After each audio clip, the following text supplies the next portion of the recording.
सभारे वाकफ bill को नहीं चर्चा हो सांसद मुना खान निजर मत रखुंट आम आपको सीधा सड़क चित्र देखाई चेष्टा करुँ संसद में कौन कहते मुना खान बिल आगत पर कांग्रेस या तीव्र विरोध करुवा आम देखा पाई अनुराग ठाकुर का मंतव्य को नहीं राज्यसभा झड़ सृष्टि होता मल्लिकार्जुन खड़गे ना अनुराग आनी संगीन अभियोग आउ अनुराग को जोरदार काउंटर करते खड़गे।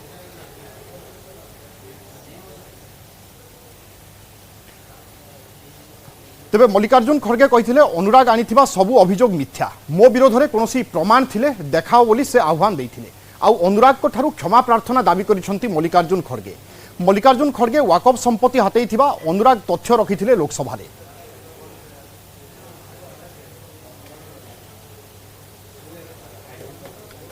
को हटाना चाहिए कि हम सबका साथ सबका विकास जरूर करेंगे। आप लोग भी इसी देश के नागरिक हो।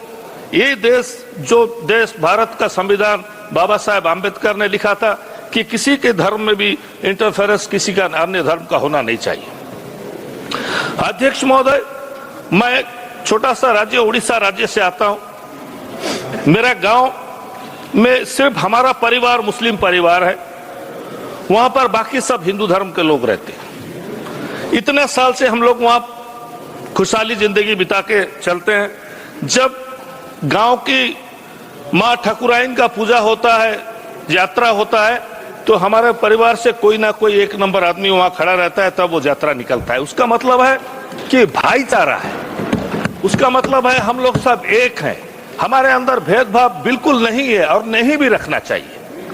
हमारा राज्य है जगन्नाथ का राज्य, प्रभु जगन्नाथ का राज्य। सारे उड़ीसा के लोग प्रभु जगन्नाथ को भक्ति करते हैं, न केवल हिंदू करते हैं, सब धर्म के लोग करते हैं। और अध्यक्ष महोदय, मैं आपसे कहना चाहता हूं कि प्रभु जगन्नाथ के जो सबसे बड़े भक्त है वो मुसलमान है, उनका नाम है सालोबेग। सालोबेग वो जगन्नाथ को इतना भक्ति करते थे कि वो एक नंबर में आते हैं, उसके बाद बाकी भक्त आते हैं। और जगन्नाथ भी उनको इतना चाहते थे, इतना प्यार करते थे कि जब साल में एक बार रथ यात्रा निकलता है अध्यक्ष महोदय, आप जानते हैं पुरी का रथ यात्रा पृथ्वी में सबसे बहुत बड़ा रथ यात्रा होता है, लाखों लोग वहां पर समावेश होता है। जब रथ वहां निकलता है तो रथ यात्रा के वक्त जो बड़ा दांडो बोलते हैं, जो बहुत बड़ा रथ यात्रा जाता है हमारा भगवान का, वो रथ यात्रा के रास्ते में उनका मजार सालोबेग का मजार वो पास में है। कुछ दूर जाने के बाद उस मजार के पास रथ यात्रा रुकता है, यानी प्रभु जगन्नाथ रुकते हैं, अपने भक्त से मिलने के लिए रुकते हैं अध्यक्ष महोदय। उसके बाद उनके मजार में जाके भोग चढ़ाया जाता है, फिर रथ आगे बढ़ता है। ये हमारा भाईचारा है, हमारा उड़ीसा का भाईचारा है अध्यक्ष महोदय। तो भारतवर्ष में ऐसा क्यों नहीं हो सकता? हमारे देश में भाईचारा क्यों नहीं हो सकता? मुसलमानों के दिल में डर क्यों है? आप लोग ये डर को हटाने का काम क्यों नहीं करते? माननीय मंत्री, हमारे माइनॉरिटीज के मंत्री यहां बैठे हैं, मैं उनसे भी कहना चाहूंगा कि जो डर मुसलमानों के दिल में है, इसको हटाना चाहिए। हम लोग सबका साथ सबका विकास कह रहे हैं, अच्छी बात है, इसमें कोई दो राह नहीं है, क्योंकि सरकार का दायित्व है सबको देखना, सब धर्म के सब वर्ग को लोगों को आगे बढ़ाना।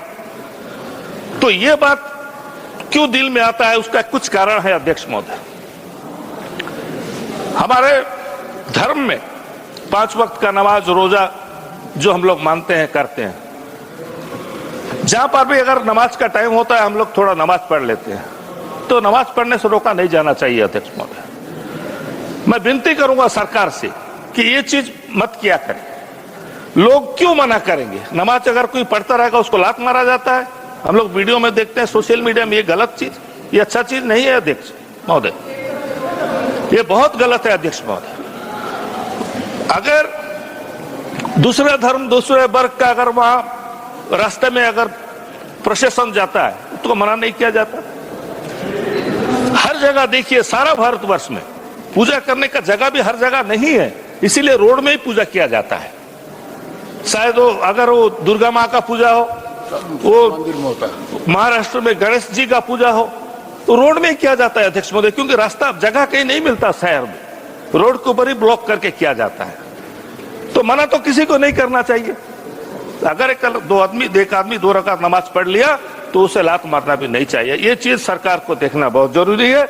ये सब चीज होने से ही सबका साथ सबका विकास जो नारा हमारे प्रधानमंत्री जी दिए हैं ये आगे बढ़ेगा। माणिकागढ़ करके एक जगह है अध्यक्ष महोदय, खोर्धा जिला में माणिकागढ़ करके एक जगह है जहां पर रथ यात्रा, वहां भी रथ यात्रा होता है।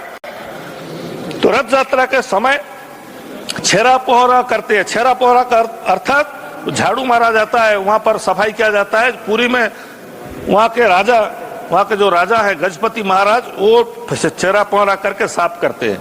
लेकिन माणिकगढ़ में एक मुसलमान छेरा पोहरा करता है, उसके बाद रथ यात्रा शुरू होता है। अध्यक्ष महोदय, आज जो बात हमारे माननीय मंत्री जी ने कहा कि बहुत से हमारे ईसाई धर्म के गुरुओं लिख के दिए हैं कि हम वक्फ बोर्ड को समर्थन करते हैं। उन्होंने कहा कि केरला में एक ऐसा इशू हुआ था, कुछ जगह में कुछ लोग बस गए हैं, जो जगह की वक्फ बोर्ड का है वो प्रॉब्लम है, उसको सॉल्व करने के लिए उन लोग सब लिख के दिए हैं कि हम लोग ये वक्फ बिल को समर्थन करते हैं। मैं मना नहीं कर रहा हूं, अगर कोई धर्म के लोग अगर लिख के दिए समर्थन कर रहे हैं उसमें कोई दो राह नहीं है। लेकिन जब वही ईसाई धर्म के लोग जब कोई उसमें अगर धर्म में जोग देने जाता है या वो शामिल होने जाता है तो उसको अपोज फिर क्यों किया जाता है? हर इंसान का स्वाधीनता है, कोई भी इंसान कोई भी धर्म पालन कर सकता है, उसमें हमारा संविधान में है, उसको अटकाने का कोई जरूरत ही नहीं है। अध्यक्ष महोदय, आज बहुत से ये जो बिल में अलग अलग प्रॉब्लम्स आया है, जो हमारे माननीय सदस्य सब यहाँ पर डिस्कशन किए और बताए कि कौन कौन सा समस्या है। एक क्लॉज ऐसा भी है कि जिसके नाम में जो दंड होना चाहिए वो अगर हट गया तो उसको 50,000 रुपए तक जुर्माना होगा। तो बहुत से लोग ऐसे भी हैं जो जगह दबा बैठे हैं, जमीन दबा बैठे हैं, उन लोग 50,000 रुपए देकर छूट जाएंगे। सच्चार कमेटी जब रिपोर्ट दिया, उनके रिपोर्ट में ये कहा गया कि बहुत इलीगल जमीन सब लोगों के पास है। सबसे ज्यादा जमीन सरकार के पास है। सर, अगर सरकार के पास अगर इतना जमीन है, सरकार अभी अगर ये बिल अगर पास हो गया, वहां से हो गया, यहाँ भी आपका मेजॉरिटी हो सकता है, तो सरकार के पास इतना जमीन है, ये जमीन तो सरकार छोड़ेगी नहीं, ये जमीन तो ले लेगी। तो वक्फ का जो जमीन है ये सरकार के पास चले जाएगी। कई लाखों एकड़ का हिसाब माननीय मंत्री जी दे रहे थे कि 12,000 करोड़ तक उसमें इनकम हो सकता था, लेकिन 160 या 170 करोड़ हुआ है। अगर सरकारों के पास जो जमीनें हैं, ये जमीन अगर सरकार के पास चलेगी, सरकार ने अगर नहीं दिया तो जमीन का जो जितना एकड़ जमीन बोल रहे हैं वो तो कमेगा, कमने से उसका इनकम भी कमेगा। उसको किस तरह से माननीय मंत्री हैंडल करेंगे, वो हमारे कौम के लोगों को और सदन को भी आपको जानकारी देना बहुत जरूरी है। अध्यक्ष महोदय, अभी एक बात को लेकर सब बहुत चिंतित है कि एक मुसलमान को उसका प्रैक्टिस के बारे में 5 साल तक वो इस्लाम धर्म ठीक से पालन किया है कि नहीं, उसको प्रूफ देने का प्रावधान रखा गया है। वो प्रूफ दे तो कैसा दे? अध्यक्ष महोदय, वो किसको बताए कि मैं इस्लाम धर्म में ठीक से पालन करता हूं? वो टोपी पहना या दाढ़ी रखेगा या क्या उसका क्राइटेरिया होगा? दाढ़ी टोपी तो मैं नहीं रख सकता, मैं एक पक्का इस्लाम धर्म का मैं ना 5 वक्त का नमाज छोड़ता हूं ना रोजा छोड़ता हूं, मैं हर वक्त करता हूं। लेकिन इस चीज को जो कि 5 इयर्स का दिया गया है प्रैक्टिस मुस्लिम जानने के लिए, ये चीज को भी प्रावधान को हटाना चाहिए। कम से कम इस चीज को हटा देना चाहिए। मान्यवर मंत्री यहाँ बैठे हैं, मैं उनसे गुजारिश करूंगा कि कम से कम इस चीज को हटा देना चाहिए कि वो अपने आप को कैसा प्रूव करे कि वो इस्लाम धर्म में 5 साल है, 5 साल उसका प्रैक्टिस कर रहा है। इस चीज को हटा देना चाहिए। अध्यक्ष महोदय, मैं उम्मीद करूंगा कि जो बात आज माननीय मंत्री जी बोले कि इस बिल पास होने से, इस बिल के वजह से गरीब मुसलमानों को बहुत मदद होगी। अगर सचमुच ऐसा हुआ तो जरूर इस देश के मुसलमान भी आपको यकीन करेंगे और उम्मीद करेंगे कि आप एक चीज गारंटी आपको देना पड़ेगा या सदन को आपको एश्योरेंस देना पड़ेगा, जो ये बिल पास होने के बाद ये जो जमीनें हैं, ये जमीनें किसी और दूसरे को दिया नहीं जाएगा। ये बिल वकफ का जमीन वकफ के अंडर में ही रहेगा, मुसलमान के अंदर में रहेगा। ये जमीन और किसी को हैंड ओवर नहीं हो सकेगा। ये क्लोज एक आप रखेंगे मंत्री जी, ये मैं आपसे गुजारिश करता हूं। बहुत बहुत धन्यवाद, नमस्कार। धन्यवाद। श्री मनोज कुमार झा। शुक्रिया माननीय वाइस चेयरमैन साहब। सुकून भी है, अच्छे माहौल में बातचीत हो रही है और आप वहां हैं तो आपके पास अग्निशामक यंत्र भी रहता है आग बुझाने के लिए, ये मैंने महसूस किया है। माननीय उपसभापति महोदय, इस विधेयक पर अपनी आपत्तियां और अपनी आलोचना माननीय मंत्री जी के समक्ष रखूंगा। बिल के मसौदे पे बिंदुवार आऊंगा, लेकिन उससे पहले मैं चंद बातें रखना चाहता हूं।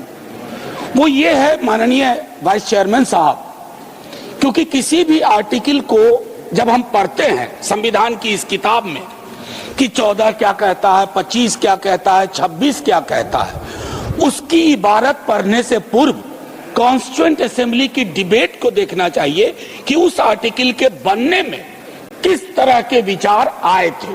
संभवतः माननीय मंत्री जी अगर आर्टिकल 26 ABC की पूरी प्रस्तावना को, उस डिबेट को पढ़ते तो शायद उनका काम एक नॉन स्टैट्यूटरी बॉडी से भी चल जाता, बशर्ते इसके कि इस तरह की चीजें लाएं। आज के आपके समक्ष जब बोल रहा हूं, मेरे पार्टी के राष्ट्रीय अध्यक्ष एम्स में इलाजरत है, लेकिन वो गौर से देख रहे होंगे। कल उनके एक वीडियो को कट करके खूब चलाया गया। सर, पूरा संवाद तो देखिए, और अगर उन्हीं को चलाना है तो उनकी तो न्याय देखुଥିଲେ राज्यसभा